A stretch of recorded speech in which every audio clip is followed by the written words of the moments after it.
Hello everyone, good morning. Welcome to Study IQ. और आज इस वीडियो के अंदर हम डिस्कस करेंगे यूपीएससी ईपीएफओ के लिए एमसीक्यू सेट नंबर 11। और इस वीडियो को लेके आ रहा हूँ मैं, मेरा नाम है डॉक्टर विपन गोयल। बढ़ते हैं आगे बढ़ने से पहले आपको बता दूँ, आप मुझे डिफरेंट सोशल मीडिया के ऊपर फॉलो कर सकते हैं।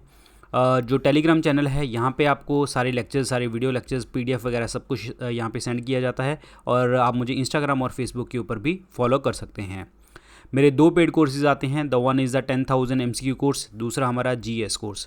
10,000 एमसीक्यू कोर्स के अंदर हमने एमसीक्यू डिस्कस किए हैं। यहाँ पे हमने चैप्टर वाइज, टॉपिक वाइज सभी टॉपिक्स को हमने एमसीक्यू डिस्कस किए हैं। और प्लस यहाँ पे आपके डिफरेंट एग्जाम के, यूपीएससी स्टेट पीसीएस के, डिफेंस एग्जाम के और एसएससी रेलवे के लिए भी अलग से फोल्डर बनाए हुए हैं। इसके अंदर ये कूपन कोड यूज़ करेंगे, डिस्काउंट मिल जाएगा आपको। और जीएस कोर्स जो है, ये पूरा का पूरा जो है हमारा एक थियोरी कोर्स है। बेसिक टॉपिक की अंडरस्टैंडिंग क्या है वो इसके अंदर हमने डिस्कस करी है। आप इन कोर्सेज़ को परचेज़ कहाँ से कर सकते हैं? या तो स्टडी आईक्यू ऐप से कर सकते हैं या फिर वेबसाइट से, डेट इज़ studyIQ.com। जैसे आप इसको ओपन करेंगे, आपको स्क्रीन के ऊपर क्या नज़र आएगा? यहाँ पे होम पेज, यहाँ पे दिखेगा best selling courses, view all का बटन। इस व्यू ऑल के बटन को दबाना, जैसे आप दबाएंगे 10,000 एमसीक्यू कोर्स आपको तीसरे नंबर पे दिखेगा और जीएस कोर्स आपको चौथे नंबर पे नज़र आ जाएगा। जो भी आपको कोर्सेज अच्छे लगें, परचेज़ करें, प्रेपरेशन को आगे बढ़ाएं। तो start with the first question. Question को ध्यान से समझना है, आंसर देने की कोशिश करनी है, और बाकी अगर नहीं पता होगा तो मेरी चीज़ों को सुनना है। Start with the first point. इसमें क्या कह रहा है? मैच ऑफ द फॉलोइंग में लगाना है कि कौन सी चीज़ सही है, कौन सी चीज़ गलत है। National fertiliser corporation of India 1960 में बना था, ये गलत ऑप्शन है। ये बना था 1961 में, 1961 में। और इसके हेडक्वार्टर कहाँ पे हैं? नोएडा के अंदर इसके हेडक्वार्टर हैं। क्लियर? फर्टिलाइजर्स के लिए कौन सा रेवोल्यूशन हुआ था? That is grey revolution. ये भी आपको याद रखना है। सेकंड पॉइंट देखिए, फूड कॉरपोरेशन ऑफ इंडिया 1964 में था, ये गलत है। ये था आपका 1965 में। और इसके हेडक्वार्टर कहाँ पे हैं? न्यू दिल्ली के अंदर इसके हेडक्वार्टर हैं, न्यू दिल्ली के अंदर। तो ये भी आपका ऑप्शन नहीं है। Intensive agriculture district programme. Intensive का मतलब क्या होता है? मतलब ज़्यादा तरीके से, आई मीन टू से, जहाँ पे लेबर फोर्स ज़्यादा काम करती है। इंटेंसिव एग्रीकल्चर डिस्ट्रिक्ट प्रोग्राम 1961 में स्टार्ट हुआ था। ये बिल्कुल आपका पॉइंट बिल्कुल सही है, ये वाला point. Clear? Agriculture price support policy declaration 1965 में, ऐसा जो है आपका जो ऑर्डर आया था, पॉलिसी जो एग्रीकल्चर की प्राइस डिसाइड करने का, वो 1966 में आया था। और ये किस एक्ट के अंतर्गत जो है इंट्रोड्यूस किया गया था? इसेंशियल कमोडिटी इंडेक्ट, essential commodity act, that is 1955 के अंतर्गत ये बोला गया था। ऑर्डर आया था 66 में। तो ये भी आपका गलत हो गया। तो आंसर इसमें क्या बनेगा? आपका सी ऑप्शन। ये आपका सी ऑप्शन जो है बिल्कुल सही ऑप्शन है। अगला देखते हैं। The writ that can be issued to direct a public official to perform his official duties. अगर हम कोई भी रिट फाइल करते हैं जहाँ पे कोई भी पब्लिक ऑफिशियल, गवर्नमेंट ऑफिशियल उसको ड्यूटीज़ करने के लिए जो रिट इशू करता है, वो कौन सी होती है? तो that is called mandamus. Answer इसमें क्या बनेगा? बी। और इसमें हम इसको हम क्या कहते हैं? To activate. मतलब एक्टिवेट का मतलब क्या हो गया कि जो लोग जो हैं काम नहीं कर रहे, उसको काम करने के लिए बोलना। तो उसको हम रिट जो फाइल करते हैं वो मैंडामस वाली फाइल की जाती है। और एक चीज़ ध्यान रखना, ये जो है जो ये रिट है वो प्रेसिडेंट और गवर्नर वगैरह के अगेंस्ट जो है हम नहीं कर सकते, ये ध्यान रखना है। क्लियर? हेबियस कॉर्पस का मतलब क्या होता है? To have a body. It means कि अगर आपको कोई भी पकड़ ले, सुप्रीम को जो है, आपको कोई भी पुलिस वाले पकड़ लें, तो आपके पास एक बॉडी है, तो आप रिट फाइल कर सकते हैं। अगर आपके फंडामेंटल राइट वायलेट हुए हैं हेबियस कॉर्पस के अकॉर्डिंग, तो आप सुप्रीम कोर्ट और हाई कोर्ट में रिट जारी कर सकते हैं। सर्जरी की बात करते हैं तो ये जो होता है, इसका मतलब होता है टू कैश द ऑर्डर। मतलब जो ऑर्डर्स मिले हैं उसको कैंसिल करना। डैट मीन्स सुप्रीम कोर्ट क्या कर देती है? हाई कोर्ट के ऑर्डर्स को कैंसिल कर देती है। फॉर एग्जांपल, हाई कोर्ट ने कोई डिसीजन दिया, उस डिसीजन को खारिज कर दिया किसने? सुप्रीम कोर्ट ने। तो वो होता है सर्जरी के अंदर होता है कि ऑर्डर ही कैंसिल कर दिया। एक होता है प्रोहिबिशन। प्रोहिबिशन, प्रोहिबिशन का मतलब क्या होता है, जिसमें आपकी हायर अथॉरिटी यानी कि सुप्रीम कोर्ट, हाई कोर्ट को या हाई कोर्ट जो है आपके लोअर कोर्ट्स को, वो क्या बोलेगी कि आपको डिसीजन नहीं देना, वो चलता जो डिसीजन ना देना, आप रुक जाइए और चलता चलता केस वो जो है अपर कोर्ट जो है वो ले लेगी। तो this is very important. Surgery और प्रोहिबिशन में डिफरेंस यही होता है कि सर्जरी में क्या होता है कि जो डिसीजन हो आ जाता है हाई कोर्ट का, उसके डिसीजन को कैंसिल करना बाय ऑर्डर, और उसके बाद प्रोहिबिशन का मतलब होता है कि केस चलता चलता केस जो है इन्होंने ले लिया, अपने अपने ऊपर ले लिया, आई मीन टू से अपने हाथ ले लिया अपर कोर्ट ने। और उसके बाद है क्यू वारंटो। क्यू वारंटो का मतलब होता है व्हाट इज़ योर अथॉरिटी। इसका मतलब क्या हो गया कि अगर आप किस अथॉरिटी के अकॉर्डिंग जो है आप बैठे हैं, किस अथॉरिटी के अकॉर्डिंग जो है आप किस अथॉरिटी के अकॉर्डिंग जो है आप ये काम कर रहे हैं, किस अथॉरिटी के अकॉर्डिंग जो है ये सारी चीज़ें आप जो है चीज़ें देख रहे हैं। I mean to say quo warranto का मतलब ये होता है what is your authority. I mean to say क्या मतलब हो गया कि जिसमें आपकी फॉर एग्जांपल कोई ऑफिस है, गवर्नमेंट ऑफिस है, तो उसमें दो पोस्ट हैं, ठीक है, मतलब दो लोग हैं जिसकी प्रमोशन होनी है, तो एक प्रमोशन यहाँ पे होनी है इसकी, तो मैं सपोज करूँ कि मैं उसका हेड हूँ, तो मेरी ए पर्सन के साथ बनती है और बी के साथ नहीं बनती, ठीक है, मैं हेड हूँ तो लेकिन प्रमोट मैं करूँगा, लेकिन क्या होगा कि गवर्नमेंट की साइड से ऑफिशियल बी को भी पता लग जाएगा कि मेरी प्रमोशन होनी है, तो मैंने क्या किया, ए को प्रमोट कर दिया यहाँ पे, तो बी जो मेरे अगेंस्ट एक रिट फाइल करेगा क्यू वारंटो के according. So this is very important. तो कोर्ट मुझसे पूछेगी व्हाट इज़ योर अथॉरिटी, समझ आया। तो ये आपकी रिट्स के मामले में। अब जो रिट वर्ड है ये कौन से कॉन्स्टिट्यूशन से लिया है, हमने ब्रिटेन कॉन्स्टिट्यूशन से लिया है। आर्टिकल 32 में हम जा सकते हैं सुप्रीम कोर्ट के अकॉर्डिंग, सुप्रीम कोर्ट के अंदर, और आर्टिकल 226 के अकॉर्डिंग जा सकते हैं हम हाई कोर्ट के अंदर, तो ये रिट फाइल करी जा सकती हैं। और आर्टिकल 226 में ये फंडामेंटल राइट के लिए तो है ही है, प्लस लीगल राइट्स के लिए भी है, लेकिन हम सीधा सुप्रीम कोर्ट सिर्फ और सिर्फ फंडामेंटल राइट के लिए जा सकते हैं अंडर आर्टिकल 32, लेकिन लीगल राइट्स के लिए नहीं जा सकते। लीगल के लिए आपको पहले हाई कोर्ट ही जाना पड़ेगा। इसीलिए हम कह देते हैं कि रिट के मामले में, राइट्स के मामले में शक्तियां जो है ज़्यादा किसके पास हैं, हाई कोर्ट के पास। उसके पास फंडामेंटल राइट की भी है और लीगल राइट की भी शक्ति है। और आर्टिकल 32 को बोला जाता है heart and the soul of Indian constitution, doctor Bhimrao Ambedkar ji ने बोला था। और रिट वर्ड मैंने आपको बता दिया कि हमने ब्रिटेन कॉन्स्टिट्यूशन से लिया है, तो इस क्वेश्चन का आंसर क्या बनेगा, बी ऑप्शन बनेगा। अगला देखते हैं, which economic problem creates in the economy due to the deficit financing. Deficit finance का मतलब होता है, डेफिशिएट मतलब घाटा, फाइनेंस मतलब पैसे देना, घाटे के समय पैसे देना।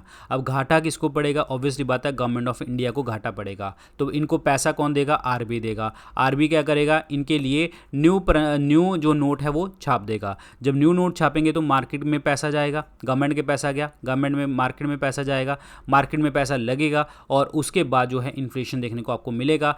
इन्फ्लेशन कैसे मार्केट में लगेगा, एम्प्लॉयमेंट बढ़ेगी और उसमें ग्रोथ बढ़ेगी, और एट द एंड जो है इन्फ्लेशन देखने को आपको मिलेगा। दैट मीन्स प्राइस लेवल जो है वो बढ़ जाएगा। दो this is very important, answer इसमें सी ऑप्शन बनेगा। क्लियर, ये सबसे ज़्यादा जो डेफिशिएट फाइनेंसिंग के अंदर ये प्रॉब्लम देखने को आपको मिलती है, आंसर इसमें सी ऑप्शन बनेगा। अगला देखते हैं, central vigilance commission was establish on the recommendation of.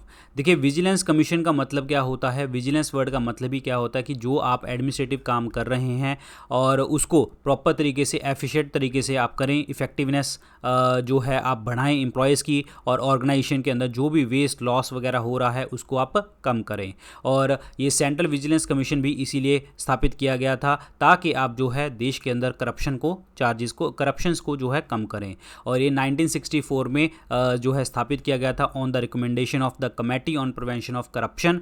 और वो कमेटी जो थी वो संथनम कमेटी थी, Santhanam committee, that is Santhanam committee on prevention of corruption के अगेंस्ट। क्लियर, तो ये जो कमेटी बैठी थी 1964 में, और 2003 के अंदर इसको जो है हमने स्टैट्यूटरी पावर भी दे दी, यानी कि कानूनी शक्तियां भी इनको प्रोवाइड कर दी गई। और जो एक चीज़ मैं आपको और बताना चाहूँगा, सेंट्रल विजिलेंस कमीशन की बात करूँगा, सीवीसी जो है आपका, ये कोई भी मिनिस्ट्री या कोई भी डिपार्टमेंट जो है आपका कंट्रोल नहीं करता, ध्यान रखना, कोई भी कंट्रोल नहीं करता। सीवीसी जो है आपकी क्या है, एक इंडिपेंडेंट अथॉरिटी है, और ये किसके लिए रिस्पॉन्सिबल होती है, सिर्फ और सिर्फ पार्लियामेंट के। ये भी आपको याद रखना है, ये पार्लियामेंट के लिए रिस्पॉन्सिबल है, ये किसी भी मिनिस्ट्री डिपार्टमेंट के लिए रिस्पॉन्सिबल नहीं है। आंसर इसमें सी ऑप्शन बनेगा।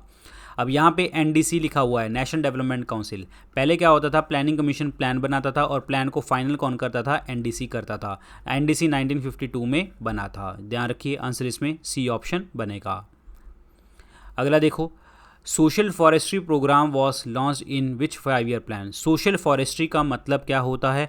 सोशल फॉरेस्ट्री जो टर्म पहली बार वैसे यूज़ करी गई थी 1976 में यूज़ करी गई थी। नेशनल कमीशन ऑन एग्रीकल्चर के ऊपर नेशनल कमीशन ऑन एग्रीकल्चर ने इसको यूज़ किया था। और इस सोशल फॉरेस्ट्री का जो एम है वो क्या है कि जो आपके एग्जिस्टिंग फॉरेस्ट हैं उनके ऊपर जो है आपको प्रेशर कम करना है। कैसे कम करेंगे? जगह जगह के ऊपर जाके आप प्लांट लगा दीजिए तो प्रेशर अपने आप ऑब्वियसली बात है कम हो जाएगा। जहाँ पे भी अनयूज्ड लैंड होगी, जहाँ पे भी फैलो लैंड होगी, खाली लैंड होगी, बंजर भूमि होगी, तो वहाँ पे मतलब जो भी आपकी बेकार लैंड होगी वहाँ पे कोशिश कीजिए ज़्यादा से ज़्यादा प्लांट उगाने की। जिससे क्या होगा कि जो हमारी जो डिमांड्स हैं प्लांट्स के लिए, फॉरेस्ट के लिए, क्या that is for example timber, fuel, fodder, ये सारी चीज़ें जो हैं हमारी पूरी हो सकें। अगर आप कहीं पे भी आपको लगता है कि जगह खाली है तो वहाँ पे अगर आप इस तरीके से उगा रहे हैं। तो मैंने जैसे आपको बताया 1976 में बात हुई थी, तो ये उस टाइम पे चल रहा था हमारा 5 ईयर प्लान, क्योंकि 5 ईयर प्लान 1974 से 79 तक था, ऑल्दो 78 तक चला था वो। आंसर इसमें डी ऑप्शन बनेगा। 5th 5 ईयर प्लान की जो खासियत है वो ये है कि यहाँ पे गरीबी हटाओ का स्लोगन भी दिया गया था। ये गरीबी हटाओ का स्लोगन किसने दिया था? इंदिरा गांधी जी ने दिया था। तो this is very important again. तो आंसर इसमें डी ऑप्शन बनेगा। D option is the correct one. अगला क्वेश्चन देखो जी क्या कहता है, इनमें से कौन सा जो कथन है वो बिल्कुल सही कथन है, करेक्ट बोल रहा है। और देखिए जी पहला पॉइंट क्या कहता है, no formal impeachment is required for the removal of the vice president. ये बिल्कुल सही है कि हाँ आपको कोई भी फॉर्मल इम्पीचमेंट की ज़रूरत नहीं होती। और इसमें क्या होता है कि हम रेजोल्यूशन पास करते हैं, कहाँ से? राज्यसभा से रेजोल्यूशन पास करते हैं। कौन सी majority? That is the total member जितने भी प्रेजेंट होंगे उसकी मेजोरिटी चाहिए, यानी कि एब्सोल्यूट मेजोरिटी से जो है हम इसको हटा देते हैं। और नो डाउट कि राज्यसभा से स्टार्ट हुआ और उसके बाद लोकसभा में जाएगा ही जाएगा। और एट द एंड जो है इसको रेजोल्यूशन पास करके 14 दिन का टाइम दे दिया जाएगा उपराष्ट्रपति को और एट द एंड हटा दिया जाएगा। क्लियर? एक चीज़ मैं आपको और बताना चाहूँगा कि इसमें इम्पीचमेंट बोल तो दिया इन्होंने कि हाँ कोई फॉर्मल इम्पीचमेंट नहीं चाहिए। और एक चीज़ याद रखना है, इम्पीचमेंट का कोई भी यहाँ पे रीज़न हमारे मेंशन नहीं है हमारे संविधान में वाइस प्रेसिडेंट को हटाने का। ऑल्दो जो प्रेसिडेंट ऑफ इंडिया हैं वो तो हटाए जाते हैं due to the violation of the constitution, और ये वायलेशन वर्ड भी हमें डिस्क्राइब नहीं किया गया, वो प्रेसिडेंट के केस में है। लेकिन वाइस प्रेसिडेंट को हटाने का तो कोई रीज़न ही नहीं लिखा हुआ, ये भी ध्यान रखना है। दूसरा बात करते हैं, dispute regarding the election of the vice president is refer to the election commission. ये गलत स्टेटमेंट है। ये जितने भी आपके चाहे प्रेसिडेंट की बात हो, वाइस प्रेसिडेंट की बात हो, इनका अगर कोई डिस्प्यूट पड़ता है इलेक्शन का, तो वो इलेक्शन कमीशन में ना जाके वो सुप्रीम कोर्ट में जाता है अंडर आर्टिकल 71। तो आंसर इसमें क्या बनेगा? ओनली वन ऑप्शन बनेगा, करेक्ट आंसर बनेगा। यहाँ पे जब इलेक्शन की बात आई वाइस प्रेसिडेंट की, तो वाइस प्रेसिडेंट को इलेक्ट कौन करता है? All the member of the parliament. All the member of parliament में मतलब क्या हो गया? ऑल का मतलब हो गया इलेक्टेड प्लस नॉमिनेटेड, ये दोनों वोट करेंगे। पार्लियामेंट का मतलब क्या हो गया? लोकसभा और राज्यसभा के मेंबर्स वोट करेंगे। और इसमें स्टेट्स बिल्कुल पार्टिसिपेट नहीं करेंगी, ना ही स्टेट लेजिस्लेटिव असेंबली विधानसभा नहीं पार्टिसिपेट करेगी, और काउंसिल भी, विधान परिषद भी पार्टिसिपेट नहीं करेगी। आंसर इसमें ए ऑप्शन बनेगा, करेक्ट आंसर ए ऑप्शन। अगला क्वेश्चन देखते हैं, ये कुछ ओर्स हैं और ये मेटल्स हैं और उनकी कुछ ओर्स हैं, तो आपको बताना है। मरकरी की बात करते हैं तो मरकरी की जो ओर है वो है सिनाबार, तो ये बनेगा 3 ऑप्शन। कॉपर की अगर हम बात करते हैं तो कॉपर का बनेगा आपका मेलाकाइट है यहाँ पे, ठीक है, 4th ऑप्शन। सिल्वर की बात करते हैं तो आर्जिनाइट है, ये बनेगा 1 ऑप्शन। मैंगनीज़ की बात करें तो पायरलोसाइट बनता है। 3 4 1 2, तो आंसर इसमें ए ऑप्शन बनेगा, correct answer 3 4 1 2 is the right one. Clear? अब कुछ फैक्ट्स आपको मैं बताना चाहूँगा मरकरी के बारे में। अगर हम याद करते हैं तो मरकरी का सिंबल इज़ Hg, और मरकरी जो होती है लिक्विड होती है रूम टेम्परेचर के ऊपर, लिक्विड होती है, और इसका फ्रीजिंग पॉइंट होता है -39 डिग्री सेंटीग्रेड, यहाँ पे आके जम जाती है। अगर हमने टेम्परेचर -50 मापना हो तो हम कौन सा थर्मोमीटर यूज़ करते हैं? एल्कोहल थर्मोमीटर हम यूज़ करते हैं, क्योंकि मरकरी तो जो है आपकी फ्रीज हो जाती है। मरकरी की कंजम्पशन से जो है आपको मिनीमाटा डिजीज़ देखने को मिलती है, दिस इज़ वेरी इंपॉर्टेंट। और मरकरी कंजम्पशन से आपको दिक्कत हो जाएगी, क्योंकि अगर आप बात करें अमलगम की, अमलगम जो दांतों में भरते हैं तो उसके अंदर भी हमारा मरकरी देखने को मिलता है। Clear? This is very important point. तो उसके बाद देखते हैं कॉपर के बारे में। सो कॉपर की बात करें तो कॉपर की नो डाउट की मेलाकाइट जो है आपकी ओर है, इसके अलावा डेट इज़ कॉल्ड क्यूप्राइट, ठीक है, और जो है कॉपर ग्लास, ये जो है आपकी, और copper pyrite, these are also the ores of the जो है हमारी कॉपर की। और कॉपर की बात करें तो पहली मेटल जो डिस्कवर करी गई थी पूरे वर्ल्ड के अंदर वो कॉपर थी, and that is in the chalcolithic age. वैसे आपको यूपीएससी ईपीएफओ में नहीं पूछा जाएगा चाल्कोलिथिक, बट मैंने आपको जस्ट फॉर द इन्फॉर्मेशन बता दिया। चाल्कोलिथिक हिस्ट्री में आता है, एंशिएंट इंडिया के अंदर टाइम आता है। कॉपर, देखिए silver is the best conductor of heat and electricity, लेकिन हम कॉपर का इस्तेमाल करते हैं क्योंकि कॉपर सस्ता है। तो आंसर इसमें ए ऑप्शन बनेगा करेक्ट आंसर, ए ऑप्शन। अगला देखते हैं, minimum support price for the various agriculture crops announced by. Minimum support price का मतलब क्या होता है कि मिनिमम हमने सपोर्ट किया प्राइस के लिए। What is this, what is the meaning minimum support price का? क्या होता है कि जब भी कोई फसल उगानी होती है तो उससे पहले गवर्नमेंट ऑफ इंडिया क्या करते हैं, एक जो है क्रॉप की जो प्राइस है वो अनाउंस कर देते हैं, दैट इज़ कॉल्ड एमएसपी। वो एमएसपी का मतलब क्या होता है कि अगर किसान ने जो फसल उगाई है वो ख़राब हो जाए, जैसी वो ख़राब हो जाए तो वो ख़राब फसल भी एमएसपी के ऊपर जो है सरकार को बेची जा सकती है, तो that is called minimum support price. ये मिनिमम सपोर्ट जो है गवर्नमेंट ऑफ इंडिया द्वारा फार्मर्स को दिया जा रहा है जब वो फसल उगाते हैं, ठीक है। तो ये किसके द्वारा अनाउंस किया जाता है, तो this is the cabinet committee on economic affairs द्वारा जो है ये अनाउंस कर दिया जाता है। आंसर इसमें सी ऑप्शन बनेगा, C option is the correct answer, cabinet committee on economic affairs, C option is the right one. Very very important question, clear, C option. बात करते हैं यहाँ पे parliament committee on the public account. Public account की कमेटी की अगर हम बात करते हैं तो टोटल इसके अंदर कितने लोग होते हैं, 22 लोग होते हैं, जिसमें से 15 जो होंगे वो लोकसभा से होंगे, ठीक है, और 7 जो लोग होंगे वो राज्यसभा से होंगे। This is very important. और इस पब्लिक अकाउंट कमेटी का जो चेयरपर्सन होता है वो हमेशा ऑपोजिशन पार्टी का मेंबर होता है। एक्चुअली क्या होता है कि जो कैग होता है, controller and auditor general of India, ये अपनी जो है रिपोर्ट्स पार्लियामेंट को देता है। जैसी पार्लियामेंट को देता है प्रेसिडेंट, वो रिपोर्ट पब्लिक अकाउंट कमेटी को देते हैं, पब्लिक अकाउंट कमेटी वो पब्लिश कर देते हैं। तो जैसे हम लिखते हैं कि कैग ने घोटाला निकाला, वो एक्चुअली CAG का काम ऑडिट करना होता है, लेकिन पब्लिक अकाउंट कमेटी जो होती है उसको छाप देती है कि कैग ने घोटाला निकाला, ठीक है। इस मैंने आपको बताया कि ऑपोजिशन पार्टी का मेंबर इसका चेयरमैन होता है और उसको अपॉइंट करने वाली authority that is speaker of Lok Sabha. Estimate committee की अगर हम बात करते हैं तो एस्टिमेट कमेटी के अंदर टोटल 30 लोग होते हैं और 30 के 30 लोकसभा से होते हैं, और ये एस्टिमेट्स लगाते हैं बजट का, जितने भी खर्चे वगैरह होते हैं उसका, क्लियर। तो ये दोनों जो हैं फाइनेंशियल कमेटीज़ हैं, और दोनों को हम क्या कहते हैं, दैट इज़ सिस्टर कमेटीज़ भी कहा जाता है, ट्विन कमेटी भी हम इसको कहते हैं। आंसर इसमें सी ऑप्शन बनेगा करेक्ट वन।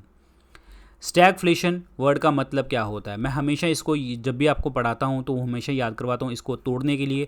स्टैग मतलब स्टेज समझ लो, फ्लेशन मतलब इन्फ्लेशन समझ लो। मतलब इन्फ्लेशन की एक ऐसी स्टेज पहुँच चुकी है जहाँ पे आपके देश में जो है अनएम्प्लॉयमेंट भी चल रही है, बेरोज़गारी भी चल रही है, प्लस इन्फ्लेशन बढ़ता ही चला जा रहा है। मतलब चीज़ें महंगी होती चली जा रही हैं और अनएम्प्लॉयमेंट भी बढ़ती चली जा रही है। तो एक ऐसी स्टेज पर आपका इन्फ्लेशन पहुँच चुका है। तो इसमें इससे जो है बेसिक चीज़ आप नहीं समझ पाएंगे, बहुत ईजिली मैंने आपको समझा दिया। That is persistent high inflation combined with the high unemployment. तो आंसर इसमें वन ऑप्शन बनेगा, करेक्ट आंसर बनेगा, one option is the correct one. Question देखिए, इलेक्ट्रॉनिक वोटिंग मशीन जो है ये जॉइंटली डेवलप्ड विद, मतलब किसके द्वारा बनाई गई हैं? ये बनाई गई हैं भारत इलेक्ट्रॉनिक्स लिमिटेड द्वारा, ठीक है, और इलेक्ट्रॉनिक कॉर्पोरेशन ऑफ इंडिया द्वारा, ये दोनों द्वारा जो है बनाई गई हैं। तो आंसर इसमें बी ऑप्शन बनेगा, Bharat electronics limited and electronic corporation of India. और ये डेवलप कब करी गई थी, ईवीएम को डेवलप कब किया गया था? दैट इज़ इन द 1989 में, 1989 में इलेक्शन कमीशन ऑफ इंडिया द्वारा, क्लियर। अब बात करते हैं इलेक्शन कमीशन ऑफ इंडिया की। Election commission of India is independent authority, जो इसका आर्टिकल नंबर है 324। 326 जो होता है वो आपका राइट टू वोट होता है, जिसमें यूनिवर्सल एडल्ट सफ्रेज की बात आती है, यूनिवर्सल एडल्ट फ्रेंचाइज की बात आती है कि जिसमें कोई भी पर्सन 18 या 18 प्लस होगा वो वोट कर सकता है। और ये हमारा एक कॉन्स्टिट्यूशनल राइट है, लीगल राइट देखने को मिलता है राइट टू वोट का। आंसर इसमें, अच्छा वोट पहले एज कितनी थी? 21 थी। 61st अमेंडमेंट एक्ट 1988 में जो है अनाउंस किया गया था, 21 से 18 हो चुकी थी, अनाउंस क्या हो गया था, ठीक है। और यहाँ पे हमारी सरकार थी राजीव गांधी जी की। This is again very important, clear. Answer इसमें बी ऑप्शन बनेगा, 2 and 3 is the correct answer. अगला देखते हैं, what is the correct sequence of the various regions in the absorption spectrum. Sequence देखिए जी, पहला क्या आता है, gamma rays, then X rays, then UV rays, then visible, then infrared और microwaves, short radio waves, then उसके बाद आपका लॉन्ग रेडियो वेव्स। तो इस तरीके से देखने को मिलता है। तो इसमें एग्जांपल देखो क्या बनेगा, अल्ट्रावायलेट रेस, क्योंकि गामा रेस के बाद जो आएगी वो एक्सरे आएगी, गामा रेस के बाद विजिबल है, गलत हो गया। माइक्रोवेव की बात करें तो वो नीचे है माइक्रोवेव, तो ये तो बिल्कुल ही नहीं हो सकता। अल्ट्रावायलेट के बाद विजिबल आएगी, इंफ्रारेड आएगी, माइक्रोवेव आएगी, ये बिल्कुल आपका सही है। विजिबल के बाद इंफ्रारेड रे आएगी, ठीक है, फिर माइक्रोवेव आ जाएगी और एक्सरे आ जाएगी, गलत, एक्सरे ऊपर आएगा विजिबल से। विजिबल अल्ट्रावायलेट, ये भी गलत हो गया आपका, ठीक है, ये ध्यान रखना है। और विजिबल के ऊपर आएगी अल्ट्रावायलेट, ये भी आपका गलत हो गया स्टेटमेंट। तो आंसर इसमें क्या बनेगा, सी ऑप्शन बनेगा। इसके मैं एक शॉर्टकट बता देता हूँ आपको, गामा रेज, गामा जो है गामा एक्सरे के ऊपर, गामा एक्सरे के ऊपर चल रही है हमारी, गामा रेस के ऊपर चल रही है एक्सयूवी इंडियन रेलवे, ये याद करना है आपको, ठीक है। गामा रेस का मतलब क्या हो गया, गामा रेस, एक्स यूवी का मतलब हो गया X rays, UV rays, then उसके बाद आपकी UV rays, then visible rays and infrared, then आपकी रेडियो वेव्स, क्लियर। और इंफ्रारेड और रेडियो वेव्स के बीच में माइक्रोवेव भी आती है। तो इस तरीके का मैंने एक लॉजिक सा याद किया हुआ है, तो आप भी याद कर सकते हैं। आंसर इसमें सी ऑप्शन बनेगा। अगला क्वेश्चन देखिए जी, स्टेट इलेक्शन कमीशन के लिए स्टेटमेंट है, कौन सी स्टेटमेंट आपकी जो करेक्ट है वो बताना है आपको। इट कंडक्टेड द रूरल और urban local body elections including the election of the member of the Maharashtra legislative council elected by the members of the rural and urban local bodies. पहली बात तो मैं आपको बता दूं, स्टेट इलेक्शन कमीशन जो election करवाता है सिर्फ पंचायत और म्यूनसिपैलिटी के इलेक्शन करवाता है और कोई भी नहीं करवाता।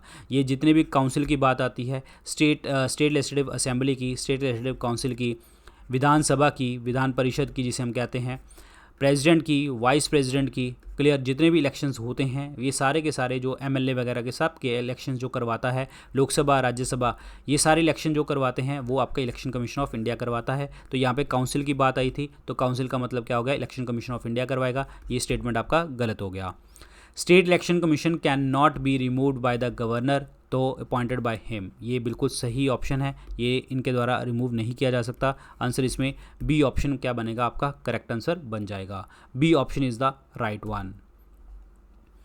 When were the rights of the tenants on the land in Bengal and Bihar recognized by the Bengal Tenancy Act? किस एक्ट के अकॉर्डिंग जो है ये जो राइट्स हैं टेनेंट्स के, जो आपके किराएदार हैं, उनके लैंड राइट्स बोले गए थे। तो ये कानून जो पास हुआ था, डेट इज़ द एक्ट पास हुआ था 1885 में, 1885 के अंदर, जिसमें ज़मींदार के, लॉर्ड्स के और उनके टेनेंट्स के जो राइट्स हैं वो डिस्क्राइब किए गए थे और प्रॉपर तरीके से जो है आपका जो, क्योंकि इसमें क्या हुआ था कि बंगाल के अंदर और बाकी जगह के ऊपर जो है रिवोल्ट बहुत सारे होने लगे थे, पेजेंट रिवोल्ट होने लगे थे, किसानों के रिवोल्ट होने लगे थे। उस चीज़ को रोकने के लिए जो है ये आपका बंगाल टेनेंसी एक्ट जो है 1885 में पास हुआ। 1885 में आपकी इंडियन नेशनल कांग्रेस भी बनी, आपको पता है। लॉर्ड डफरिन जो है आपके उस टाइम पे गवर्नर जनरल वाइस रहे थे। आंसर इसमें सी ऑप्शन बनेगा। अगला देखते हैं, 1930 के अंदर महात्मा गांधी जी ने सिविल डिसोबीडियंस मूवमेंट, सवर्ण आंदोलन स्टार्ट किया था। और ये कहाँ से स्टार्ट किया गया था, ये गांधी जी ने स्टार्ट किया था साबरमती आश्रम से। साबरमती आश्रम से ये पहुँचे थे कहाँ पे, डांडी पहुँचे थे और प्रॉपर तरीके से इन्होंने सॉल्ट सत्याग्रह जो है सब कुछ इस तरीके से किया। और यहाँ पे बात करते हैं जहाँ पे गांधी जी ने सिविल डिसोबीडियंस मूवमेंट को आगे बढ़ाया, तो यहाँ पे जो ऑप्शन है ये बनेगा साबरमती आश्रम, ठीक है। अब यहाँ पे जो कितना रास्ता कवर किया था इन्होंने, 240 माइल्स का रास्ता कवर किया था, 240 माइल जाने के 385 किलोमीटर के आसपास। टोटल लोग कितने थे, 79 थे, गांधी जी को मिला के 78+1, ठीक है, टोटल 79 लोग थे। और डांडी पहुँच के, गुजरात पहुँच के इन्होंने सॉल्ट का सत्याग्रह जो है आपका सॉल्ट के ऊपर टैक्स जो लगना था वो तोड़ा और इस तरीके से सिविल डिसोबीडियंस मूवमेंट स्टार्ट होती है। आंसर इसमें डी ऑप्शन बनेगा correct answer. D option is the right one. अगला देखते हैं, in context of the budget which among the following is not a non plan expenditure. पहली बात तो आपको नॉन प्लान एक्सपेंडिचर का मतलब बताना चाहिए, फिर हम ढूंढेंगे कि कौन सा नहीं है। नॉन प्लान एक्सपेंडिचर का मतलब ये होता है जो 5 ईयर प्लान्स में नहीं दिया जाता, या फिर गवर्नमेंट के कुछ साल के लिए कोई प्रोजेक्ट था वो उस साल में पूरा ना होके अगले साल चला गया, तो ऐसी चीज़ें नॉन प्लान होती हैं। लेकिन बहुत सारे खर्चे हैं गवर्नमेंट के जो नॉन प्लान हो सकते हैं। डिफेंस, कभी भी लड़ाई हो जाए तो आपको डिफेंस के ऊपर खर्चा करना पड़ेगा। सब्सिडीज़, सब्सिडीज़ के ऊपर खर्च करना पड़ेगा, ठीक है, और आपकी पेंशन्स के ऊपर खर्च करना पड़ेगा। पेंशन पता नहीं कितने लोग आएंगे कितने लोग जाएंगे, पेंशन हो गया, ठीक है। सोशल सर्विसेज, जैसे अभी हमारा पेंडेमिक चल रहा है तो गवर्नमेंट आपको मेडिसिन वगैरह प्रोवाइड कर रही है, सर्विसेज प्रोवाइड कर रही है, तो देना पड़ेगा गवर्नमेंट को। और कोई भी जो ग्रांट्स आप प्रोवाइड करते हैं स्टेट और यूनियन टेरिटरीज़ को, क्लियर, एग्रीकल्चर फील्ड में, इंडस्ट्री में, साइंस एंड टेक्नोलॉजी में आपने पैसा लगाया, जो ग्रांट्स दे दिया आपने फॉरेन गवर्नमेंट को, और या फिर आपने लोन दे दिया पब्लिक सेक्टर कंपनीज़ को, तो इस तरीके के जो एक्सपेंडिचर होते हैं वो नॉन प्लान होते हैं। तो इसमें कौन सा बनेगा? Non plan. डिफेंस एक्सपेंडिचर तो आपका आता है, ठीक है, नॉन प्लान में। और grants to the state government and union territory, ये भी आपका आता है। Central assistant to state and union territory, ये भी आपका जो है किस में आता है? That is in the non plan में आता है। तो ये तीनों के तीनों आते हैं, तो आंसर इसमें क्या बनेगा? कौन सा नॉन प्लान नहीं है? तो डी ऑप्शन बनेगा करेक्ट आंसर। ये नॉन प्लान में नहीं आते, बाकी तीनों के तीनों आते हैं। बजट की बात करते हैं, बजट 112 में लिखा गया है। एनुअल फाइनेंशियल स्टेटमेंट इसको हम कहते हैं, एनुअल फाइनेंशियल स्टेटमेंट इसको कहा जाता है। सो आंसर इसमें डी ऑप्शन बनेगा correct one, D option. So guys ये थे आज के लेक्चर के अंदर क्वेश्चन। लेक्चर अच्छा लगा है तो लाइक करो, शेयर करो अपने दोस्तों के साथ, और प्लस आप मुझे टेलीग्राम चैनल के ऊपर आप यहाँ पे जुड़ सकते हैं। यहाँ पे लेक्चर सारी PDF वगैरह शेयर की जाती हैं, और आप पर्सनली मेरे से कनेक्ट कर सकते हैं इंस्टाग्राम के ऊपर। और जैसे हमने यहाँ पे MCQ डिस्कस किए, ऐसे ही हमने 10,000 MCQ कोर्स के अंदर हमने chapter wise topic wise MCQ discuss किए हैं। यहाँ पे चैप्टर वाइज MCQ तो है ही हैं, टॉपिक वाइज तो है ही हैं, प्लस यहाँ पे मैंने अलग सा folder defence exam, state PCS, UPSC, EPFO के लिए और आपका SSC रेलवे के लिए भी मैंने फोल्डर तैयार किया है। और इसमें ये कूपन कोड यूज़ करेंगे, डिस्काउंट मिलेगा 14 मई तक। GS कोर्स जो है पूरा का पूरा हमारा बिल्कुल थियरी कोर्स है, और थियरी में टॉपिक बिल्कुल हमने टॉपिक समझा है कि बिल्कुल बेसिक टॉपिक है क्या, और इसमें ये कोड लगाएंगे 14 मई तक ये वैलिड है। अब आप इन कोर्सेज़ को 2 जगह से आप परचेज़ कर सकते हैं, या तो StudyIQ ऐप से कर सकते हैं, या फिर आप वेबसाइट से कर सकते हैं, studyiq.com से कर सकते हैं। क्लियर? तो क्या करना है, जैसे आप इसको ओपन करेंगे आपको स्क्रीन के ऊपर नजर आएगा होम पेज, यहाँ पे देखिएगा best selling courses, view all का बटन। इस व्यू ऑल के बटन को दबाना, जैसे आप दबाएंगे 10,000 MCQ कोर्स आपको तीसरे नंबर पर दिखेगा, और GS कोर्स आपको चौथे नंबर पर नजर आ जाएगा। जो भी कोर्सेज अच्छे लगें परचेज़ करें, प्रेपरेशन को आगे बढ़ाएं। So thank you so much guys, all the very best, good luck, take care, bye bye.